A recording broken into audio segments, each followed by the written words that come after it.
Hello and welcome to another popular podcast brought to you by Extremis Publishing Limited. Today we'll be looking at Dr. Christie's latest book, The Golden Age of Christmas Movies.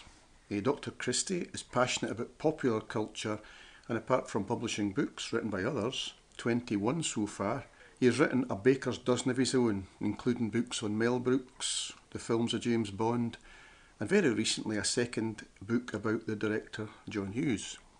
Mind you, a very specialised book about the Sinclair ZX Spectrum computer entitled The Spectrum of Adventure I found seriously intriguing. And that whole pack of books evidences Tom's wide-ranging expertise in a whole range of popular culture. So let me introduce Dr. Tom Christie, Fellow of the Royal Society of the Arts, MA in British Cinema History, PhD in Scottish Literature, Member of the Royal Society of Literature, the Society of Authors and the Federation of Writers Scotland. Prolific author and book publisher, Mr. Extremis himself. I am Ian McNeish and it will be my pleasure to be on the other side of the microphone. Hello Dr. Christie, or can I be impertinent and call you Tom? Well, Ian, we've known each other for 13 years, so I think... Tom's fine, eh? I think Tom sounds good to me. Okay. In 2011 you ventured into the world of Christmas films with the Christmas Movie Book, followed in 2016 by A Righteously Awesome 80s Christmas, subject of a similar podcast recorded last year. You've picked up that theme again with your most recent publication, The Golden Age of Christmas Movies, in which you employ the full range of your observational and writing skills to take an attentive look, a conspectus, now there's a word, mainly of the genre of festive movies of the 1940s and the 1950s, but much more as you will take the reader right back to the age of the silent film. A tour de force of information and detail, not just a stocking filler for film buffs, even those solely interested in the Christmas movie, but a must, in my opinion, for film and media students, an important book to fill the library shelves of universities and colleges far and near. It's more than that, however. It's an interesting and enjoyable book, accessible to all who take a pleasure in the written word. Oh, and it's full of facts for you quiz fiends out there. Anyway, enough about me. Tom, I see in the book that the foreword is by America's favourite Santa Claus, Joe Moore. How did you get him to write a foreword for your book? Well, I've known Joe now for, must be about 6 or 7 years. And how we got to know each other, oddly enough, was through LinkedIn, the professional social networking site. Oh. Now, I joined LinkedIn, I think, about 2012, 2013. And one of the things it does is it recommends other people in your field who you might know, or people that you might have a reason to connect with. And Joe, in addition to being a professional Santa Claus, is also a prolific author and publisher, and he runs his own company called the North Pole Press. So, as you can imagine, having written books on Christmas cinema before, we became good friends and we'd stayed in touch ever since. So it was very kind of Joe to agree to write the foreword for the book, as he's someone who really has an encyclopedic knowledge, not just of Christmas cinema, but of Christmas generally. Does that mean that your book will be on sale across through his outlets? Well, the book's available really anywhere that you can buy independent publications. Yeah. The distributor that we work with covers about 87% of the globe, so right. Technically, yes, you can buy it in America, Australia, or anywhere else you would like to buy it. And the fact it's got his kind of, sign of approval, as it were, can only help, I suppose, across the pond. It certainly meant a great deal to me, yeah. Because, as I say, Joe is very much Mr. Christmas, and, has been appearing as Santa Claus now for many years. There you go.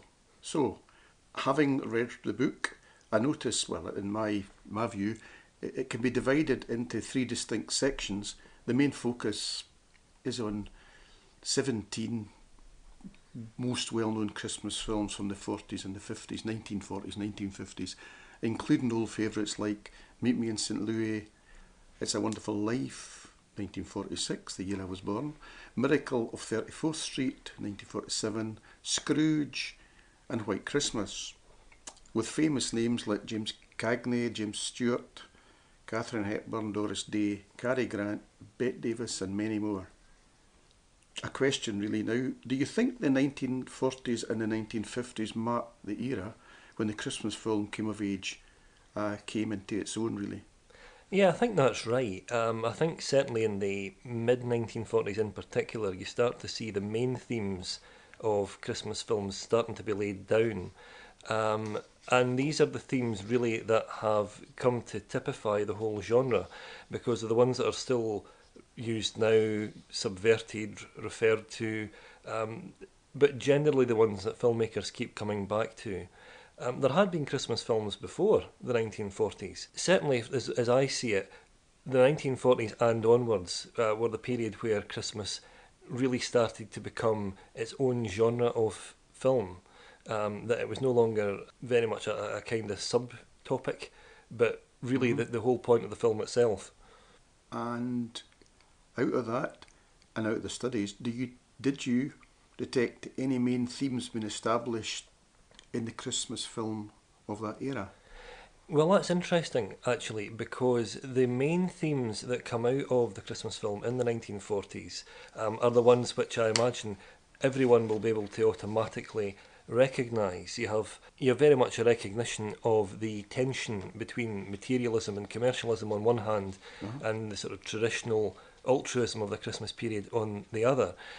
You have the celebration of community in the family unit, and of course that broadens out as the period goes on, because initially you have the celebration of the nuclear family unit, then you start to have in films like It Happened on Fifth Avenue a recognition that the family is more than just blood relations, you know, that it can really encompass a whole variety of different people, that you make your own family essentially. Whereas It's a Wonderful Life is a celebration not just of small town America, but also of community and community spirit. So these were the main topics that came up throughout this period. Then you have other subsidiary topics, like, for instance, In the Bells of St Mary's, a film that only briefly deals with Christmas, but raises this topic of the need to keep the Christmas spirit going right the way throughout the year. Now, that probably seems fairly familiar from The Christmas Carol, but it's a topic that directors came back to time and time again throughout the 40s and 50s, this need to kind of keep the Christmas spirit alive. So Anna, right, this question just came to me as you spoke there, and I know it's not in the particular era, the era this book's about, but is Trading Places the same kind of message that you talk about that's starting to develop through here? Yeah, That film. yeah, John Landis is Trading Yeah, Places from 1983. Yeah, I mean, that very much is a film that refers back to those kinds of themes, that kind of yeah. topicality. And there's actually a very strong thematic link between It Happened on Fifth Avenue and Trading Places, because Right. you have this billionaire who is, for a variety of reasons, forced to pretend that he's a homeless man, which chimes in, of course, with Dan Aykroyd's character in Trading Places. Trading Places, yeah. So yes, there's very much a scepticism of conspicuous consumption and the question of whether or not that is a kind of existential threat to the Christmas spirit. And both films kind of deal with it in the same way. But this question about, you know, can money ever buy you happiness, or in fact does it actually isolate you from people? Kind of moving on, and I did take you kind of out with the scope of that book, but I think it was just to try and maybe highlight the same idea.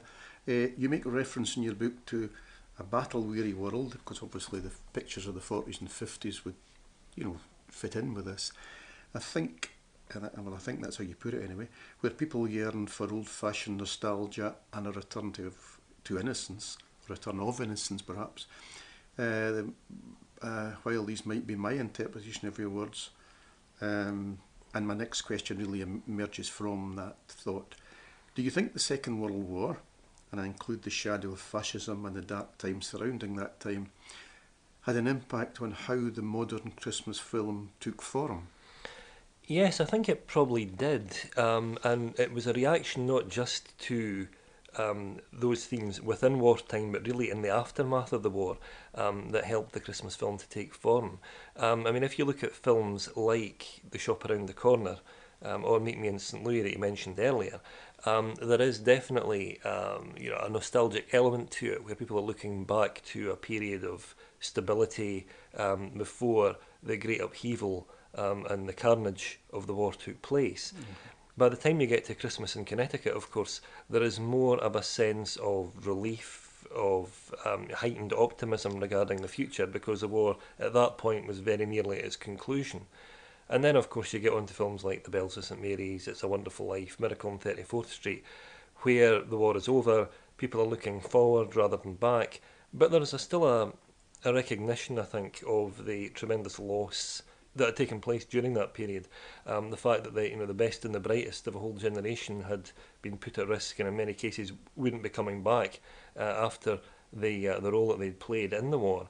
That, I think, is fully recognised in these films. That sense of the tremendous sacrifice that had taken place, people in the armed forces in particular, having fought for their country, coming back and perhaps facing a slightly uncertain future, and you see that in films like Holiday Affair, and I mentioned earlier It Happened on Fifth Avenue, where there is quite a stark recognition of things like a housing crisis after the war, people struggling to try and find a place for themselves in society at that time, having fought for many years against fascism.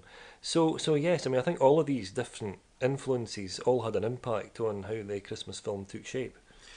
I mean, just from my own point of view, my dad had been a prisoner for 5 years during the war, and obviously, he came back in 45. I was born in 46, but it wasn't really, I'd be young. Christmas seemed to be, not that I remember it before that because I wasn't here, but Christmas was a big issue for us in these days, and even going out, we didn't go out often, we didn't have televisions and stuff, but we did go out occasionally and pay our tenner in these days and go to the cinemas to see some of these Christmas films, and they were really important to us, just for my memory from being a wee boy in these days.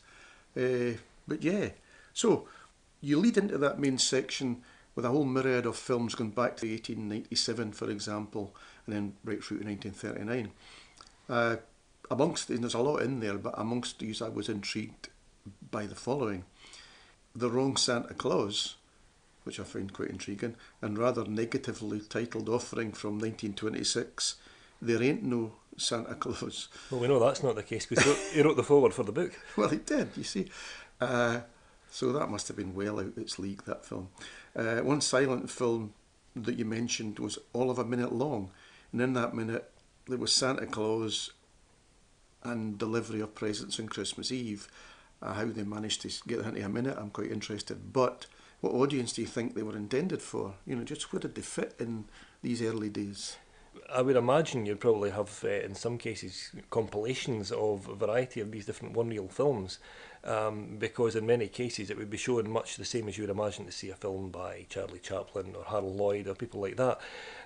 But from these very early films, there's this very much, as you say, this kind of attempt to generate the excitement of Christmas and what Christmas meant to people. Yeah, I think it's quite interesting how they have developed, because often in these early films you see these domestic situations with Christmas almost being incidental to the snapshot of everyday life, this kind of slice of life depiction of people living their lives in that period. So it's quite fascinating almost as a snapshot of time gone by. Yep. In that same kind of era, you referred to Babes in Toyland and it morphing, I think that's the term that I'm using anyway, into March of the Wooden Soldiers, if I'm correct. And I think you used the terms inventive and offbeat about the latter. I just wondered if you could explain why the name changed, if you know that, and what do you mean by inventive and offbeat? How did you explain that? Well, they often, in that period, and even now, you'll notice that producers will change, or sometimes studios will change the title of a film to suit particular markets. And it is interesting, March of the Wooden Soldiers or Babes in Toyland, because it's a film that's been remade over the years, but I think certainly the Laurel and Hardy version will always be the best remembered one. What is intriguing about it is the fact that Stan Laurel was notoriously perfectionistic, and if anybody ever asked him what his favourite film was, he would always say, oh well, every one of them had faults, problems that I would have liked to have rectified. I was never entirely happy with any of them. But one particular interviewer decided to turn the question on its head and said, well, what was your least imperfect film? What one had the least flaws in it? and immediately he had said March of the Wooden Soldiers. That was the one that he felt the most pride in. So it was an inventive and offbeat film, really, because it was an unusual, for the 1930s, feature in the sense that it has this very overtly Christmas setting, with Santa Claus appearing as a character. There is no question about the fact that this is, very much a kind of proto-Christmas film, as we would understand it now. And I think we take these fantasy settings for granted now after films like Santa Claus the Movie in the 1980s. So it's quite easy to overlook just how inventive and really how pioneering this film was at the time. Thanks, Tom. Now, the last section, after that main bit with the 17 films I mentioned, the last section which takes us through to the end and actually covers films that were already in there but were maybe, you've given less focus to. However, it covers 33 films, and you've entitled that about other Christmas films of the 1940s and 50s. While the majority of these films I have difficulty in recalling, for example, 10th Avenue Angel, which I'd never heard of, Destination Tokyo, Desk Set, The Cheaters, and So Proudly We Hail. One or two other quite memorable are in there, however. The Greatest Show on Earth, 52, and Holiday Inn in 1942. The latter, I think anyway, including arguably the most popular Christmas song ever. Well, some may disagree. White Christmas by Bing Crosby. And I don't suppose a book on Christmas films would be complete without some reference to Charles Dickens, however, in particular Christmas Carol. You mentioned Marley's Ghost, the first surviving film version of the story from 1901. The question kind of rolls into three from all that. Do you have any idea how many versions of Christmas Carol were actually filmed in the period covered by your book? And to lead on from that, how many Scrooges were there, and which actor did the best Scrooge in your opinion? Looking back, I think there's a good number of Christmas Carol adaptations in that period. I think there's about 12 or 13 mentioned in the book. And of those films, more or less all of them featured a different actor in the role of Scrooge. Now, the interesting thing about that, of course, is that every now and again you would get somebody like Seymour Hicks who would have two goes at the part. The same thing happened with Alistair Sim, who appeared in the famous film in 1951 and then would later come back to the role in the 70s again in an animated form. That's right. So, it's a hugely interesting area, actually. There is a researcher called Fred Guida who wrote a book about nothing but adaptations of A Christmas Carol. And really, because there are so many televised versions and adaptations of it, generally after this period, it's astonishing to see just how many variations there have been on the same tale, and that includes people like Vincent Price, Ralph Richardson, leading up to the present day, of course, and people like Michael Caine and Jim Carrey. Some of them are quite dark. Very dark, yes, absolutely. Yeah, some of them have actually quite a gothic quality to it, and that's part of the reason why my favourite of the adaptations was the Alistair Sim version. It isn't afraid to sort of wear its heart on its sleeve and carry that, that very dark Dickensian sense of Victoriana into the film, which is beautifully played by Alistair Sim, and that's the reason why Alistair Sim has always been my favourite actor to have taken the role on. Many variations of the part thereafter have really been, looking back to Alistair Sim's performance. Do you think, it's my view, I watched them in it, or I've watched them, there's almost something about Alistair Sim that you feel there's almost he's almost, I was going to say grinning at this corner of his mouth, in his eyes it probably goes, you're almost feeling like he's on the verge of almost bursting into humour, just the way that he looks, not that he portrayed, but I just find him fascinating, and and I agree, I think he was the most memorable, maybe for whatever. Well, I think he really set the benchmark, there's no question about it. And as you say, at the time he was a well-known comic actor. He was. Initially had started as a lecturer in rhetoric at Edinburgh University before moving into acting. But I think people had so associated him with comic roles. When Scrooge came out in the early 50s, I think it was a revelation to people. Mm-hmm. I think really there was this amazing sense of of range that Alistair Sim was able to present, in bringing to life not just this very curmudgeonly, covetous Scrooge, but also the hugely elated version of Scrooge that we get at the end of the film. I know, and not being an expert in any of this, his name does spring out to me. Yeah, I agree. I think he probably was, but certainly the most memorable. Right, I've got two or three questions towards the end of this, which are just kind of general ones. But there has been a massive music associated with Christmas films over the years. White Christmas, as I said earlier, arguably being the most remembered, whether it be the best or not, but certainly remembered with Bing Crosby. Do you have a favourite song or piece of music that featured in one of these films?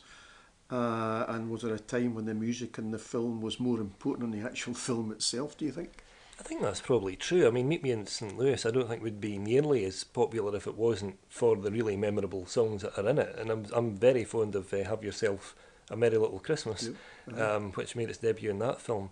There's actually quite a lot of interesting stories about music and musical accompaniment in these films, not least in It Happened on Fifth Avenue, which featured Gail Storm. And all of her songs are overdubbed by another singer because the director, Roy Del Ruth, very much believed that if he hired somebody to act in a film, they should just be doing the acting, and if he hired somebody to sing in a film, they should be doing the singing. Right. And he took exception to the idea that you could perhaps act and sing at the same time. So that was intriguing. What also, of course, is interesting about... Was he using 7 brides for 7 brothers as his measure? Sorry. Well, the interesting thing about White Christmas that you mentioned, of course, is the fact that it has been the most popular Christmas song pretty much of all time. It's thought to have sold anything between 30 and 50 million copies, because obviously when the song was first recorded in 1942, there were no charts as they are now, no sort of record charts. So it's difficult to get an exact figure. However, if you include people who sang it other than Bing Crosby, who had done cover versions of it, you're looking at close to 100 million sales since the song was written by Irving Berlin. That worked. Okay. And it's interesting because apparently when Bing Crosby first looked at the sheet music that had been given to him by Irving Berlin, he just took one look at it and just nodded and said, "Oh, I don't think this will cause any problems." And obviously had no clue of just how hugely successful it would be for him, for his career and for Christmas films generally. I suppose it maybe showed you what a professional he was as well. And, so to move on in that same kind of theme, not about music, but just about these interesting things, your research probably, or must have come across some interesting facts, stories, fallouts, bloopers, I don't know, I think it's a modern word, bloopers, is it, involved in these films. Can you share one or two with us? Just an interesting fact behind the scenes, for instance. Well, to tell you the truth, I mean, I lost count of how many interesting facts I've discovered just as a result of the research for the book. Among my favourites were the fact that Jimmy Stewart celebrated his 50th birthday on the set of Bell, Book and Candle, or the fact that It's a Wonderful Life had been recorded during a heatwave, which is rather difficult to imagine when you consider, the snowy scenes that everybody remembers from the film. That's good. The interesting thing about that is the fact that the film actually won an award for its use of artificial snow. Because up until then... This is such an award. Well, hard to believe, but yes, there was for special effects. Okay. Because up until then, if you wanted to have, bearing in mind the film was in black and white, if you wanted to have artificial snowfall, it was generally cornflakes painted white. And of course, you would hear the crunching through the film. Oh, so really? It would mean that you had to record... I didn't know that. You had to re-record the dialogue after you'd done it. Now, Frank Capra didn't like to do that. He preferred to have live dialogue. So the only way around it was to make this new snow substitute, which was actually it was a strange compound which included fomite, which was that was used in fire extinguishers, and it was put in very heavily compressed into a fan, and that's what created the realistic snowfall that you see in the film. So I'll never look at my cornflakes again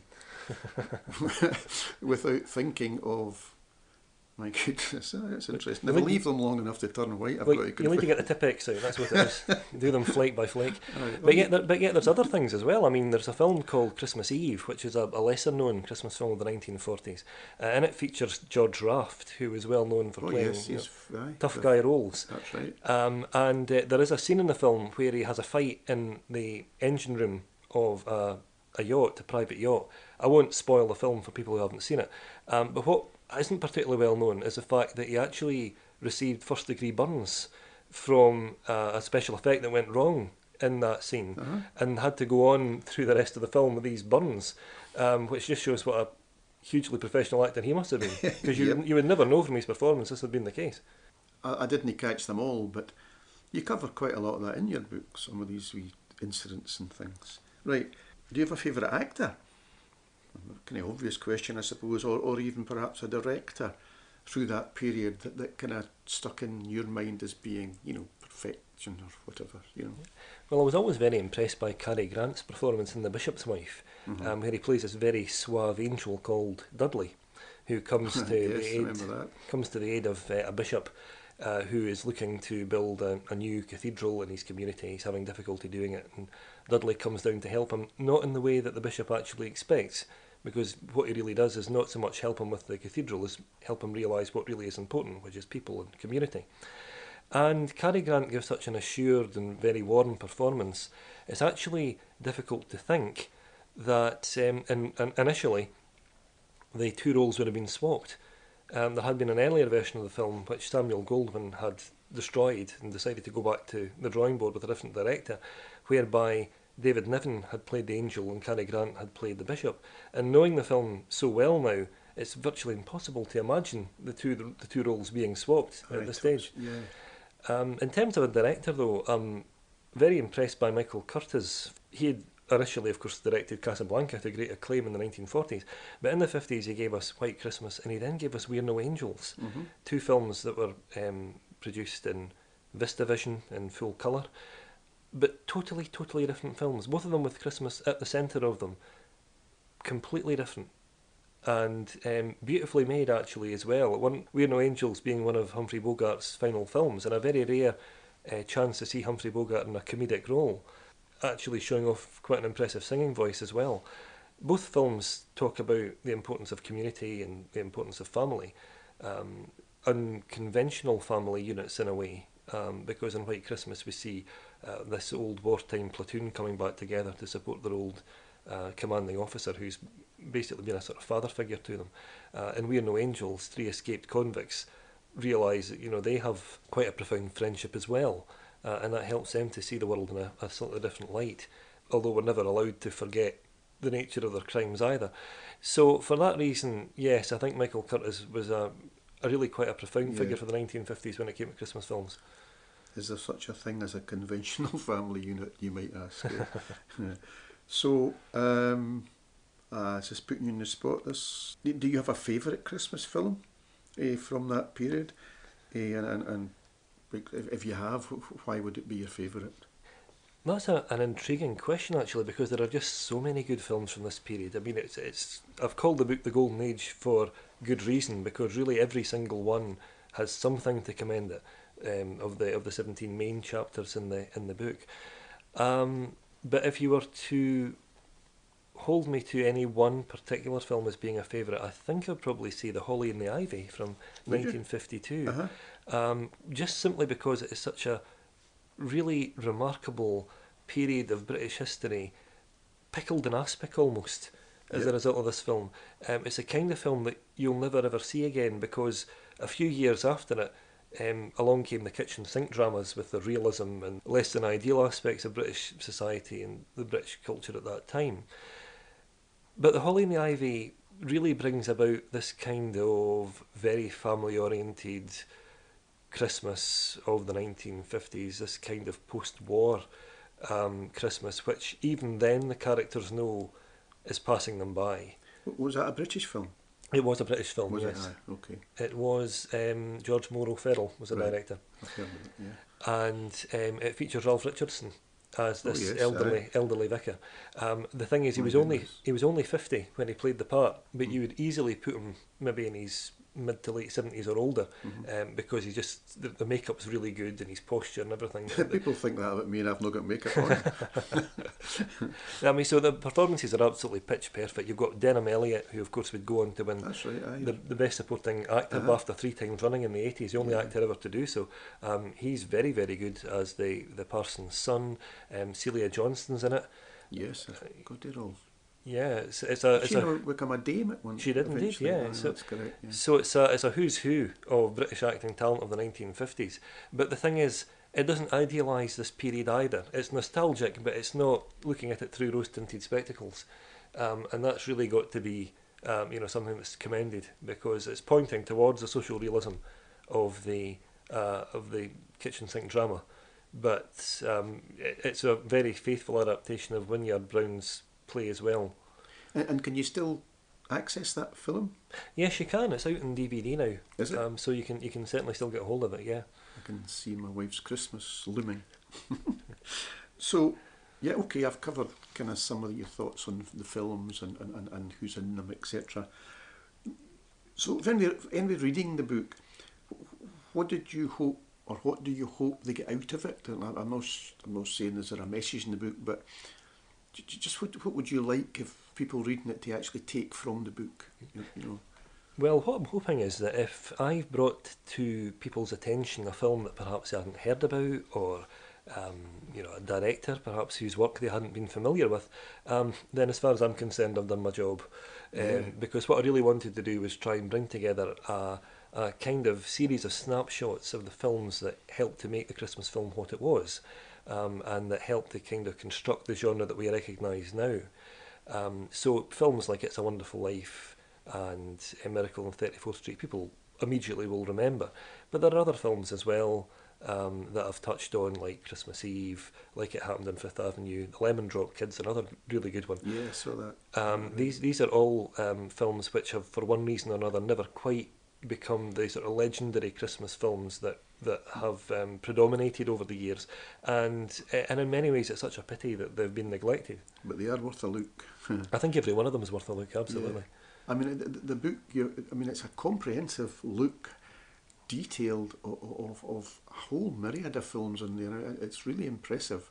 I mean, the work you've put into it, and it's, as I said at the beginning, this is a must-read book. Certainly for the professional in the area, but for anybody who's just interested at all in the film, or just interested in just life and what's going on. So, having done that, what's your next venture into the written word? Well, I can't say too much about it, except to say... You said that last year. Well, this year it really is a shift in gear, though. All I'll say is, if you like Scotland, if you like Scottish culture and history, the next book will hopefully be right up your street. Good. So, that's me kind of run out of questions and perhaps time, so I can conclude with a couple of words of my own. So thank you for your honest answers and your patience with the questionnaire, because I enjoyed it. Hope other people do. There is still time before Christmas, and a book's an essential stocking filler. No reason why that book should not be the golden age of Christmas movies. So have a look at the Extremis Publishing Limited website, www.extremispublishing.com, or follow on the Facebook site. There will be something there for you. So, for all listening, have a great Christmas, peaceful New Year from Tom and me, and all at Extremis Publishing. Thank you. Merry Christmas, everybody. And the same from me. And a Happy New Year.